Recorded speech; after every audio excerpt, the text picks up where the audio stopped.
measure due to things done by previous generations.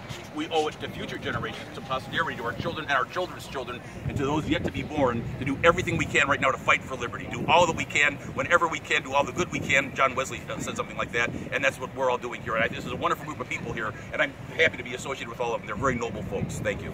You know, there are a lot of new voters, you know, that plan to vote this year, 18, 19-year-olds. You know, for your average teenager who is not interested in politics, you know, what do you have to say to those new voters who might be heading to the polls for the first time? I would say the first thing is to get educated, and I would recommend several great educational opportunities. Antiwar.com, by all means, go there. Go to LouRockwell.com. Go to listen to the Tom Woods podcast and the Liberty Classroom.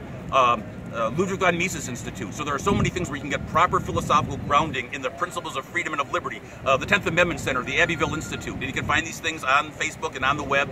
And the first thing to do is to get educated about them and to always question everything you hear from people in governmental authority. Because the one thing that's been true throughout our history, no matter what the political party, there have been a lot of people leading us down the primrose path. So you can't just count on political party, but there are times where the situation is so critical. As Judge Napolitano says, there are a few times in the history of the world where freedom is in its most desperate hour. It needs to be defended. This is that time, and we are that generation, and I would urge the young people to do that and to study those sources I mentioned.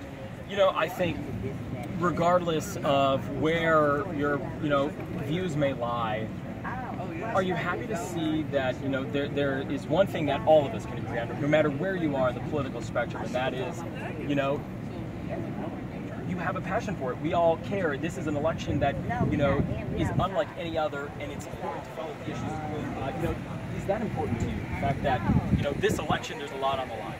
Yes, and you know what? You made a great point there, because it reminds me of something I should have mentioned earlier. Somebody who really cured the apathy of so many people. He's not running this year, but he ran twice before as a Republican, the great Ron Paul, the doctor from Texas. On every issue, every time, he was for life, for liberty, and for the people's right to pursue their happiness peacefully and voluntarily. So I say thank God for